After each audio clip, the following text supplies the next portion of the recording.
प्यारे बच्चों, अस्सलाम वालेकुम। किताबों के कहकशां में आप सबको खुशामदीद। मैं हूं आपकी मेजबान मारिया। आज जो नज्म हम आपके लिए लेकर आए हैं उसका उन्वान है राजा रानी। आओ बच्चों सुनो कहानी।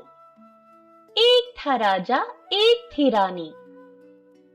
राजा बैठा बीन बजाए, रानी बैठी गाना गाए। तोता बैठा चोंच हिलाए,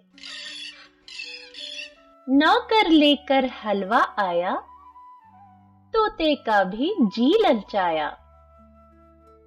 राजा गाना गाता जाए, नौकर शोर मचाता जाए। तोता हलवा खाता जाए।